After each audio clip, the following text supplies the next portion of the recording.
আসসালামু আলাইকুম। প্রিয় দর্শক, অন্য মঞ্চের আলাপ চাইতায় আপনাদের সকলকে আমন্ত্রণ জানাচ্ছি। অধ্যাপক ইউনূসের নেতৃত্বে অন্তর্বর্তী সরকারের সময় কথা ছিল সীমান্ত থাকবে নিরাপদ, বিজিবি আর পিঠ দেখাবে না। তবে সেসব কথা ভেসে গেছে সেই যমুনার জলে। স্মরণকালের মধ্যে সর্বোচ্চ অনিরাপদ হয়ে পড়েছে স্থলভাগের সীমা, এমনকি সমুদ্র সীমানাও চরম ঝুঁকিতে। বিশ্লেষকরা বলছেন এই মুহূর্তে বাংলাদেশের সবচেয়ে অনিরাপদ সীমান্ত হলো বাংলাদেশ মিয়ানমার সীমান্ত। সেখানে প্রতি মাসে অপহৃত হচ্ছে বাংলাদেশের জেলেরা। তাদের উদ্ধারে সরকারের তৎপরতা দূরের কথা, দিনে দিনে পরিণত হচ্ছে গা সওয়া ঘটনায়। মিয়ানমার অংশে স্বাধীনতাকামী সশস্ত্র গোষ্ঠী আরাকান আর্মির দাপটে বাংলাদেশ মিয়ানমার সীমান্ত বাণিজ্যের অন্যতম কেন্দ্র টেকনাফ স্থলবন্দর 9 মাস ধরে কার্যত অচল হয়ে আছে। তাদের পুঁতে রাখা ল্যান্ডমাইনে বিজিবি আর বেসামরিক নাগরিকদের জন্য ঝুঁকিপূর্ণ হয়ে উঠেছে। প্রতি মাসেই ওপার থেকে ছোড়া গুলি এসে লাগছে বাংলাদেশিদের গায়ে। প্রশ্ন হলো, অন্তর্বর্তী সরকারের জাতীয় নিরাপত্তা উপদেষ্টা খলিলুর রহমান যে আরাকান আর্মিকে ভালোবেসে কোলে তুলেছিলেন, তারা কাঁদবে সীমান্তে বাংলাদেশের মাথায় উঠল কিভাবে? বাংলাদেশের ভেতরে ঢুকে গোলাগুলি করছে মিয়ানমারের সশস্ত্র গোষ্ঠীগুলো। বুক দেখানোর নির্দেশ পাওয়ার পরও বাংলাদেশের সীমান্তরক্ষী বাহিনী শুধু বিবৃতি দিচ্ছে, চোখে চোখ রেখে কথা বলার হুঙ্কার মেঠো বক্তব্যের উত্তাপ ছড়ালো। দেশের সবগুলো সীমান্ত হয়ে পড়েছে অরক্ষিত। পার্বত্য চট্টগ্রামের বিস্তৃত সীমানার প্রকৃত নিয়ন্ত্রণ কাদের হাতে তা নিয়েও দেখা দিচ্ছে সংশয়। নতজানু সরকারি নীতি বিপন্ন করে তুলছে সীমান্ত প্রশাসনকেও। নিরাপত্তাহীনতায় ক্ষুব্ধ বাংলাদেশিরা নামছেন রাস্তায়, সাথে অস্থিতিশীল হয়ে উঠেছে রোহিঙ্গা ক্যাম্পগুলো। এমন নজিরবিহীন দৃশ্যের মধ্যে শীতনিদ্রা ভর করেছে ম্যাজিক মানের সরকারের। বিস্তারিত জানতে চলুন যাওয়া যাক বিশ্লেষণে। বাংলাদেশের 3 দিকে ভারতের সাথে আর একদিকে মিয়ানমারের সাথে সীমান্ত আছে। বঙ্গোপসাগরে তেল গ্যাস খোঁজার স্বপ্ন দেখা অন্তর্বর্তী সরকারের আমলে মিয়ানমার সীমান্তে সাধারণ বাংলাদেশি থেকে সীমান্তরক্ষী বাহিনী বিজিবিও নিরাপদ নাই। মিয়ানমার সীমান্তে গোলাগুলি নিয়মিত ঘটনায় পরিণত হয়েছে। সবশেষ 11ই জানুয়ারি ঘটে ভয়াবহ ঘটনা। সীমান্তের উপার থেকে আসা গুলিতে টেকনাফে বাংলাদেশি এক শিশু গুরুতর আহত হয়। শুরুতে শিশুটি মারা গেছে বলে খবর ছড়িয়ে পড়ে। এরপর বিক্ষুব্ধ জনতা নিরাপত্তার দাবিতে টেকনাফ কক্সবাজার সড়ক অবরোধ করেন। ছড়িয়ে পড়া ভিডিওতে দেখা যায় স্থানীয়রা বিজিবি এবং সেনাবাহিনীর নিষ্ক্রিয়তায় ক্ষোভ জানিয়ে স্লোগান দিচ্ছেন। পরে জানা যায় গুলিবিদ্ধ শিশুটিকে গুরুতর অবস্থায় ভর্তি করা হয়েছে চট্টগ্রাম মেডিকেল কলেজ হাসপাতালে।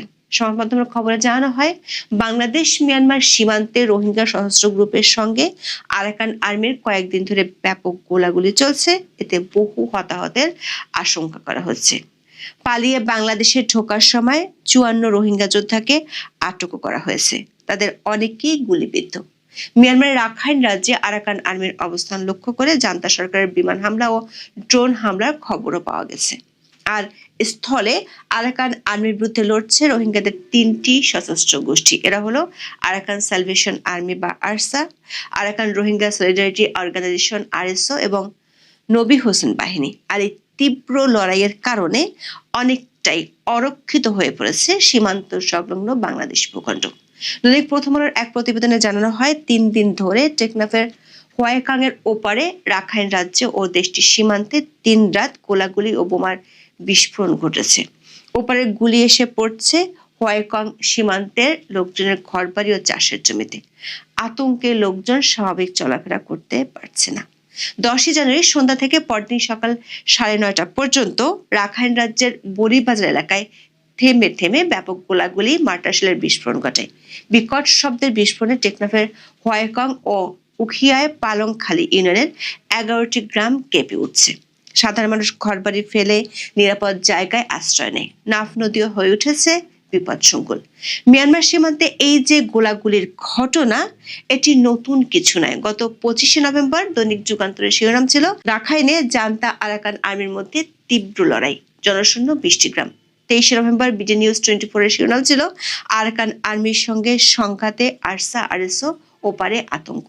2রা নভেম্বর ডেইলি স্টারের শিরোনাম ছিল, সীমান্তে বাড়ছে আরাকান আর্মির হুমকি। এই রিপোর্টে বলা হয়েছে, বাংলাদেশ মিয়ানমার সীমান্তে আরাকান আর্মির প্রতিরক্ষা ল্যান্ডমাইন বিস্ফোরণে আহত বর্ডার গার্ড বাংলাদেশ বা বিজিবির এক সদস্যের মৃত্যু হয়েছে। পাহাড় এলাকায় এই সীমান্ত নিরাপত্তা বাহিনীর সদস্য বেসামরিক নাগরিকদের জন্য ঝুঁকিপূর্ণ হয়ে উঠেছে। এই ঘটনায় তার সর্বশেষ উদাহরণ। বিজিবির তথ্য অনুযায়ী 2024 সালের শুরু থেকে মিয়ানমারের সরকারি বাহিনী ও আরাকান আর্মির মধ্যে সংঘাত শুরুর পর এ পর্যন্ত অন্তত 65 জন বাংলাদেশি ল্যান্ডমাইনে আহত হয়েছে। আর আরাকান আর্মির হাতে বাংলাদেশিদের অপহরণ নিয়মিত ঘটনা হয়ে দাঁড়িয়েছে। সরকারি তথ্য অনুযায়ী গত আগস্ট মাস থেকে এ পর্যন্ত আরাকান আর্মি অন্তত 116 জন বাংলাদেশি জেলেকে অপহরণ করেছে। গত বছর প্রথম 9 মাসে অপহৃত 235 জেলার মধ্যে 124 জন ফিরলেও এখনো 62 জন রোহিঙ্গা সহ 111 জন তাদের হাতে বন্দী। গত 4 জানুয়ারি দৈনিক সমকালের একটি খবরের শিরোনাম ছিল নাফনাদে আরাকান আর্মির দাপট, টেকনাফ স্থলবন্দরে সীমান্ত বাণিজ্য বন্ধ 9 মাস, যে কারণে রাজস্ব ক্ষতি 500 কোটি টাকা। দর্শক, 2024 সালে মিয়ানমারের বিদ্রোহী গোষ্ঠীগুলো জান্তা সরকারের বিরুদ্ধে যে বিপুল সফলতা অর্জন করেছিল, আরাকান আর্মির রাখাইন বিজয় সেই সামগ্রিক অংশ ছিল। বিবিসি বলছে তখন মিয়ানমারের সামরিক বাহিনীর বিরুদ্ধে 3টি সশস্ত্র গোষ্ঠীর যে ব্রাদারহুড অ্যালায়েন্স গড়ে উঠেছিল তার একটি হচ্ছে আরাকান আর্মি। বাকি দুটো হলো তাআং ন্যাশনাল লিবারেশন আর্মি বা জিএনএলএ ও Myanmar national democratic alliance army বা এমএনডিএ। মিয়ানমারকে কেন্দ্র করে আন্তর্জাতিক প্রেক্ষাপট, ভারী অস্ত্রের যোগান, সশস্ত্র বিদ্রোহী গোষ্ঠীগুলোর এক ছাতার নিচে আসা এবং অস্ত্র ভাগাভাগি করা জান্তা সরকারের গুরুত্বপূর্ণ কৌশলগত বাণিজ্যের পথ ও ঘাঁটিগুলো থেকে একে একে বিতাড়িত করতে সহায়তা করে। এই সফলতার পথ ধরে খুব অল্প সময়ের মধ্যে রাখাইনের 17টির মধ্যে 14টি প্রশাসনিক এলাকা আরাকান আর্মি দখল করে নেয়। কিন্তু 1 বছরের ব্যবধানে শান ও কোচিন রাজ্যের নিয়ন্ত্রণ পেতে শুরু করেছে মিয়ানমারের সেনাবাহিনী। পিছু হটতে বাধ্য হচ্ছে বিদ্রোহীরা। এমএনডিএ এখন জান্তা বিরোধী যুদ্ধ বন্ধ করতে সম্মত হয়েছে। ফলে 1 বছর আগের সফলতার গল্পে এখন নিষ্ক্রিয়তা দেখতে পাচ্ছেন মিয়ানমারের যুদ্ধ পরিস্থিতি পর্যবেক্ষণে থাকা সংশ্লিষ্টরা। তারা বলছেন, যদিও শান বা কোচিনের বিদ্রোহীদের মতো অবস্থা এখনো আরাকান আর্মির হয়নি, তবু আরসা আর আরএসওর যুদ্ধ তৎপরতার কারণে আরাকানের ঘাঁটিগুলো নিয়ন্ত্রণ করতে এবং সুশৃঙ্খল ফেরাতে বেশ বেগ পেতে হচ্ছে আরাকান আর্মির। ডক্টর মোহাম্মদ ইউনূস ক্ষমতা নেওয়ার পর থেকেই বদলে যায় বাংলাদেশের সীমান্ত নীতি। ভারতের সঙ্গে সম্পর্কে শিথিলতার বড় প্রভাব দেখা যায় সীমান্ত এলাকায়। বিজিবির সঙ্গে বিএসএফ এর মুখোমুখি অবস্থান নিয়মিত খবরের শিরোনাম হচ্ছে। এমনকি উত্তেজনার মধ্যে দুই পারের স্থানীয় বাসিন্দাদের মধ্যেও নজিরবিহীন সংঘাতের বেশ কিছু ঘটনা ঘটে। অন্যদিকে মিয়ানমার সীমান্তের অনেক অংশই এখন বলতে গেলে নিয়ন্ত্রণহীন। করিডোর এবং আরাকান আর্মির প্রতি অন্তর্বর্তী সরকারের প্রকাশ্য সমর্থনে চরম ঘোলাটে হয় পরিস্থিতি। আরাকান আর্মি সশস্ত্র যোদ্ধাদের বাংলাদেশের ভেতরে ঢুকে বিজিবির চোখের সামনে জলকেলি ঘটনাও দেখা গেছে। অন্যদিকে রোহিঙ্গা সশস্ত্র গোষ্ঠীও হয়ে পড়েছে অপ্রতিরোধ্য। এমন অবস্থায় দেশের পুরো সীমান্ত এলাকা জুড়ে ছড়িয়ে পড়েছে ব্যাপক অস্থিরতা। দর্শক, সরকার মুখে কথার তুপড়ি ছোটালেও বাস্তব চিত্র পুরোপুরি উল্টো। ক্ষমতায় আসার 4 মাস না যেতেই স্বরাষ্ট্র উপদেষ্টা জাহাঙ্গীর আলম চৌধুরী হুঙ্কার ছুড়েছিলেন বিএসএফ এর প্রতি। বলেন, ভারতীয় সীমান্তে বিজিবি আর পিঠ দেখাবে না, তারা যাতে বুক দেখায় সে নির্দেশনা দেওয়া হয়েছে। তবে তারপরও প্রায় 13 মাসে বিজিবির বুক দেখানোর প্রমাণ খুব একটা দেখা যায়নি। বরং পরিসংখ্যান বলছে 5 বছরের মধ্যে 2025 সালে সীমান্তে সবচেয়ে বেশি মানুষ মারা গেছে। বিজিবিকে পিঠ না দেখানোর নির্দেশনার কি হলো সে ব্যাপারে স্বরাষ্ট্র উপদেষ্টার বক্তব্য গত 1 বছরে আর শোনা যায়নি। তবে পররাষ্ট্র উপদেষ্টা স্বীকার করেছেন অসহায়ত্ব। গত ডিসেম্বরে তিনি অনেকটা সরলভাবে স্বীকার করেন সীমান্ত হত্যা ঠেকানোর সক্ষমতা তাদের নেই, কেবল নিন্দা জানানোই তাদের একমাত্র অস্ত্র। বিশ্লেষকরা বলছেন, ভারত সীমান্তেই শুধু নয়, 1.5 বছরে নতুন আতঙ্কের নাম হয়ে দাঁড়িয়েছে মিয়ানমার সীমান্ত। অধ্যাপক ইউনূস সরকারের ভুল নীতিতে এখন সবগুলো সীমান্ত অরক্ষিত হয়ে পড়েছে। গত বছরের 14 মার্চ অধ্যাপক ইউনূস তার বন্ধু জাতিসংঘ মহাসচিব অ্যান্টনিও গুতেরেসকে নিয়ে ঘটা করে রোহিঙ্গা শিবিরে ইফতার করেন। সে সময় তিনি রোহিঙ্গারা পরিবারের ঈদ নিজ দেশের মাটিতে করবেন বলে আশা শুনিয়ে বাহাবা দেন।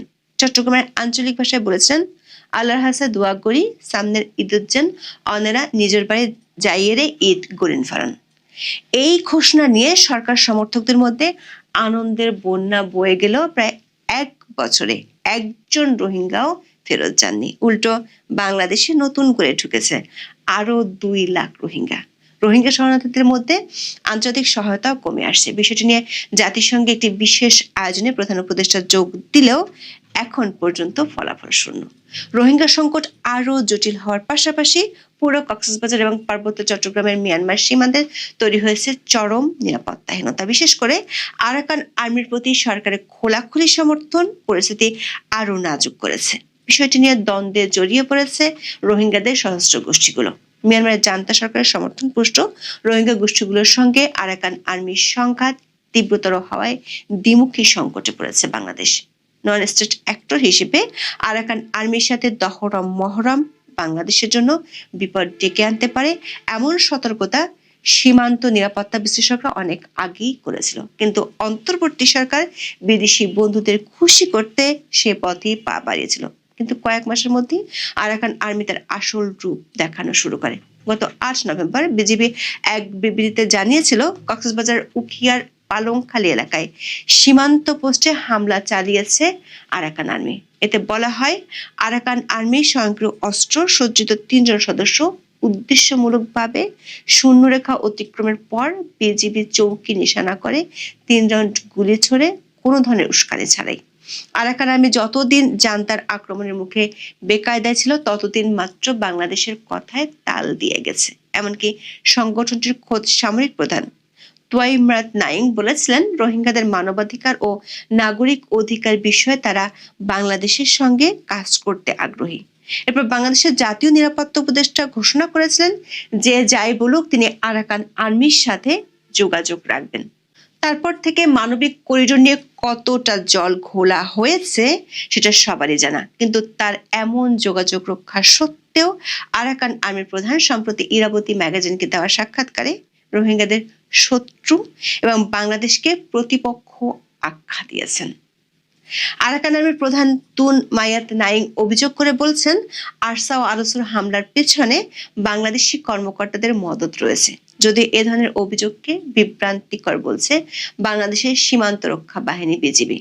দর্শক, সীমান্তের উপরের ঘটনাকে 1.5 বছরে বিভিন্নভাবে প্রশ্রয় দেওয়ার অভিযোগ রয়েছে অন্তর্বর্তী সরকারের বিরুদ্ধে। বিশেষ করে আরাকান আর্মির প্রতি সমর্থন ছিল অনেকটা ওপেন সিক্রেটের মতো বিষয়। সরকার বেশ কয়েকজন উপদেষ্টাও বিভিন্ন সময় বিষয়টি স্বীকার করেন। এই প্রকাশ্য অবস্থান মিয়ানমার সীমান্তের জটিল পরিস্থিতির মধ্যে বাংলাদেশকেও জড়িয়ে ফেলেছে। আরাকান আর্মিকে সমর্থনের বিষয়টি নিয়ে প্রচন্ড ক্ষোভ তৈরি হয়েছে রোহিঙ্গা সশস্ত্র গোষ্ঠীগুলোর মধ্যে। যে কোনো সময় এর বড় ধরনের বিস্ফোরণ ঘটার আশঙ্কা করছেন অনেক নিরাপত্তা বিশ্লেষক। প্রশ্ন হলো, একটি অনির্বাচিত সরকার হয়ে মিয়ানমার ইস্যুতে এমন স্পর্শকাতর অবস্থান নেওয়া হচ্ছে কেন? কেন আরাকান নিয়ে এত বেশি আগ্রহী বাংলাদেশের অন্তর্বর্তী সরকার? এর ফলে গোটা সীমান্ত এলাকায় ছড়িয়ে পড়া অস্থিরতার ভুক্তভোগী হচ্ছেন সাধারণ বাংলাদেশিরা। এই অস্থিরতার দায় কি এড়াতে পারবে 1.5 বছরের ম্যাজিক্যাল সরকার? এখন এই পর্যন্ত। আগামী কয়েকটি দিন ভীষণ রকম গুরুত্বপূর্ণ, আমাদের রাজনীতির জন্য টার্নিং পয়েন্ট, এবং অ্যাট দ্য সেম টাইম আমাদের রাষ্ট্র, আমাদের কূটনীতি, আমাদের রাষ্ট্রীয় নীতি এবং আমাদের যে ভবিষ্যৎ সরকার অথবা বর্তমান সরকার, সব কিছুর সম্ভাবনা এবং সব কিছুর বিপদ বিপত্তি একই বিন্দুতে এসে এই মুহূর্তে যেভাবে দাঁড়িয়েছে, তার ফলে রাজনীতির যে বাঁক টার্ন, এটি যে কোনো দিকে চলে যেতে পারে। দেখুন তো, একবার একটু চিন্তা করুন তো, যে বাংলাদেশে উসমান হাদি যেভাবে হত্যাকাণ্ডের শিকার হলেন, এটা কি আপনার চিন্তার মধ্যে ছিল? এক উসমান হাদির হত্যাকাণ্ডের ফলে পুরো রাজনীতি কিভাবে একটা টার্নিং পয়েন্টে চলে গেল।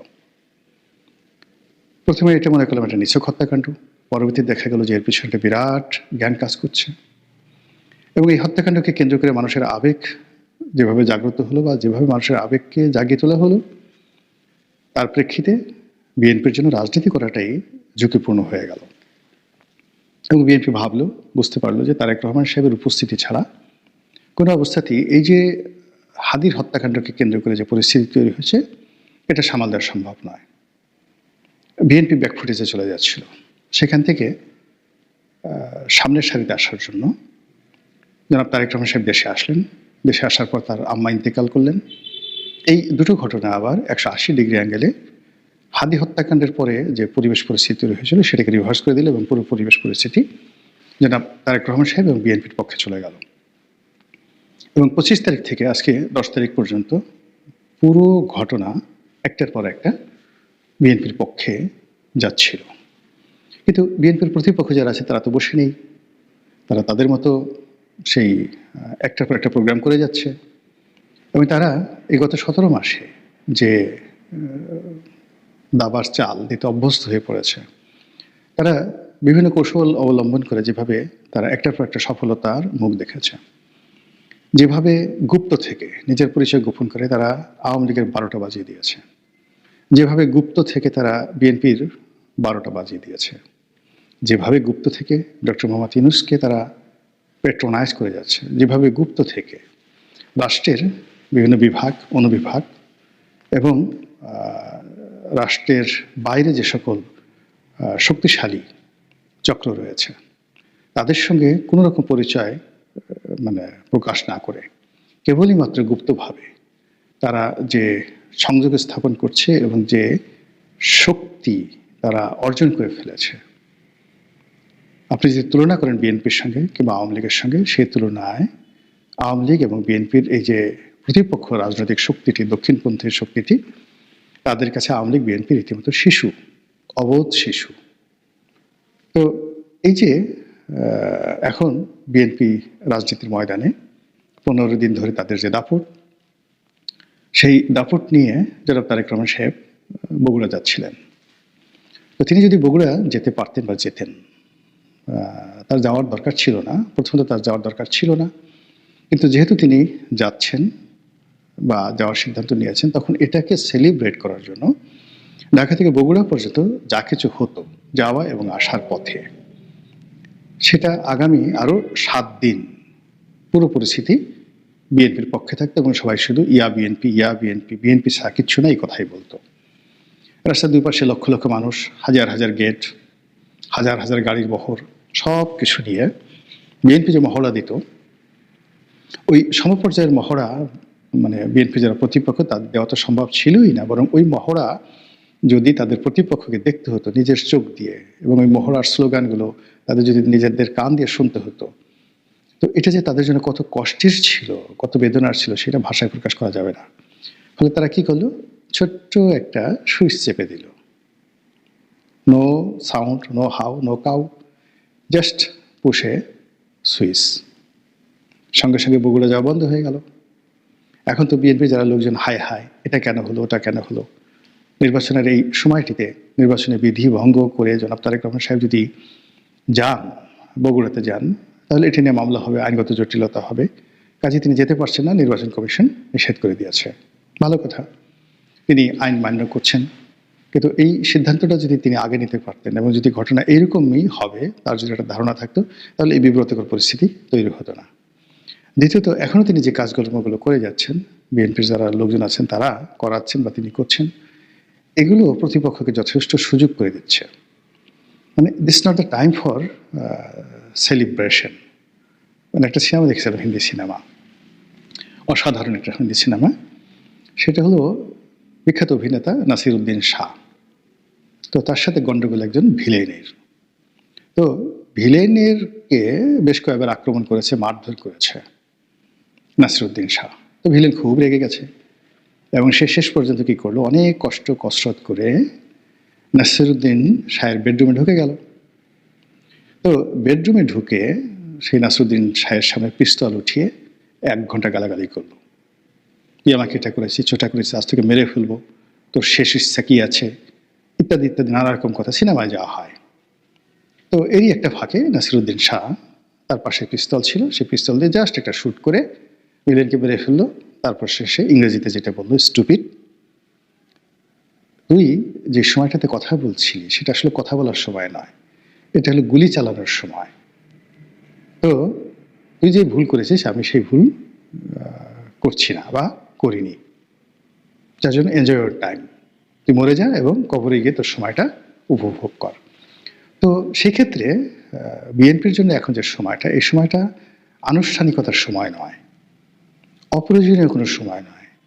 তার প্রত্যেকটা মুহূর্ত সে অর্থাৎ তারেক রহমান সাহেব এবং তার নেতাকর্মীরা নির্বাচনের কর্মকাণ্ডে যত ব্যস্ত থাকবেন, এবং তারেক রহমান সাহেব যতটা লোকচক্ষুর অন্তরালে থাকবেন, তার ভাই থাকবেন, একাকী থাকবেন, তত তার জন্য ভালো হবে। কোনো অনাহত গেস্টকে তিনি সাক্ষাৎকার না দিয়ে বরং তার যে বিষয় দরকার, যাদের সাথে আলোচনা তার দরকার, যাদের বুদ্ধি দরকার, পরামর্শ দরকার, তো তাদের সঙ্গে তিনি কথা বলতে পারেন, তাদেরকে দাওয়াত দিতে পারেন। এমনকি কিছু কিছু জায়গা আছে তিনি নিজে গোপনে তাদের সঙ্গে গিয়ে দেখা করতে পারেন, আলোচনা করতে পারেন। এটা তার প্রধানমন্ত্রী হওয়ার পথে অনেক অনেক সাহায্য করবে। কিন্তু তিনি মঞ্চে বসে আছেন, অসংখ্য মানুষ আসছে, সবাই বক্তব্য দিচ্ছে, 4 ঘন্টা 5 ঘন্টা চলে যাচ্ছে। 5 স্টার হোটেলে তিনি বহু মানুষের সাথে হ্যান্ডশেক করছেন। ইট লুকস গুড, দেখতে খুব ভালো লাগে এবং এটা প্রয়োজন, তবে এখন নয়। যদি কেউ প্রধানমন্ত্রী হয়ে যায়, প্রধানমন্ত্রী হওয়ার পর আনুষ্ঠানিকতা করার জন্য, সময় কাটানোর জন্য, নিজের রয়্যালিটি দেখানোর জন্য এগুলো দরকার। কিন্তু এই মুহূর্তে এই জিনিসগুলো দরকার নেই। দ্বিতীয়ত, আল্লাহ না করুক, আসলে ক্ষমতা তো আল্লাহর হাতে। 1991 সালে আমরা শেখ হাসিনাকে দেখেছি যে তিনি এরকম আজকের তারেক রহমান সাহেবের মতো খুব, যাকে বলা হয়, সেলিব্রেট করছিলেন। দলে দলের লোক তার সঙ্গে দেখা করছিল এবং সবাই মনে করেছিল যে শেখ হাসিনা এবং আওয়ামী লীগ ক্ষমতায় আসছে, কিন্তু নিয়তির কি বিধান, ক্ষমতায় চলে আসলো বিএনপি। এখন কোনো কারণে যদি আগামীতে বিএনপি ক্ষমতায় না আসে, কোনো কারণে যদি নির্বাচন পিছিয়ে যায়, একটু দেরি হয়, মানে এটা যে তারেক রহমান সাহেব এবং বিএনপির জন্য কতটা প্রলয়ঙ্কারী হবে, কতটা মারাত্মক ঘূর্ণিঝড় হবে, কতটা মরুঝড় সাইমুম হবে, এটা এই মুহূর্তে কল্পনাও করা যাচ্ছে না। অথচ সেই কাজগুলি এখন করা হচ্ছে। আর মূল ব্যাপার হলো যে ধরুন আমি একটা ফ্যামিলি গ্যাদারিং করলাম, যারা আমাকে ভালোবাসে।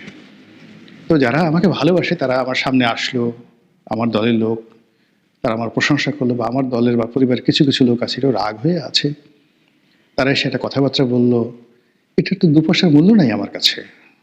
এরা আমার পরিবারের লোক, আপন লোক, এরা থাকবেই, এরা আমাকে সহযোগিতা করবে, এদের অস্তিত্বের জন্য তারা আমাকে সহযোগিতা করবে এবং তারা করে যাচ্ছে। কিন্তু আমি আমার মূল্যবান সময় ব্যয় করে আমার প্রতিপক্ষ কি করছে, প্রতিপক্ষর উপর নজরদারি করা, তাকে নিয়ে চিন্তা ভাবনা করা, এরপরে সাধারণ আমজনতার সাথে মত বিনিময় করা এবং পুরো পরিবেশ পরিস্থিতি নিজে অনুধাবন করা, এই কাজগুলো বিএনপি যারা কর্তা ব্যক্তি তারা পারছেন না। ফলে সবকিছু যত সহজ মনে হচ্ছে, সবকিছু যত যাকে বলা হয় মনে হচ্ছে যে ধরলেই হয়ে যাবে, আমার কাছে পুরো পরিস্থিতি কিন্তু আসলে সেরকম মনে হচ্ছে না। বরং যা হতে পারত, নিশ্চিত যা হতে পারত, এইরকম সম্ভাবনাময় অনেকগুলো সেক্টর বা অনেকগুলো খাতকে আলটিমেটলি নষ্ট করে দেওয়া হয়েছে। অনেকগুলো সমস্যা হতো না, কিন্তু এই গত কয়েকদিনে, গত 15 দিনে এমন কিছু ঘটনা ঘটেছে যা কিনা অনেকগুলো ঘটনাকে অনিবার্য করে চলেছে। এবং বিএনপির আগামীর যে চলার পথ, সেই চলার পথের যে প্রশস্ততা ছিল সেটা সংকীর্ণ হয়ে গেছে। যে সম্ভাবনা ছিল সেই সম্ভাবনাগুলো এখন বিপত্তির কারণ হয়ে দেখা দিয়েছে। আমি এই সময়টাতে কোনো নেতিবাচক কথা বলতে চাই না, এখনো ইলেকশনের যথেষ্ট সময় আছে। ইলেকশনের 24 ঘন্টা আগেও অনেক কিছু হয়ে যায়, কাজে এখনো অনেক কিছু পরিবর্তন করার সময় আছে। তো বিএনপি যারা কর্তা ব্যক্তি, জনাব তারেক রহমান সাহেব, তারা যদি শতভাগ নিশ্চিত হয়ে তারেক রহমান সাহেবের সরকার গঠন করে ফেলেন, সেই সরকারের মন্ত্রী হবেন কারা, এমপি হবেন কারা, তাদেরকে সাক্ষাৎকার নেওয়া শুরু করেন, তারপরে পোশাক বানানো শুরু করেন, এই সমস্ত কল্পনা করেন, সেটা তাদের ব্যাপার।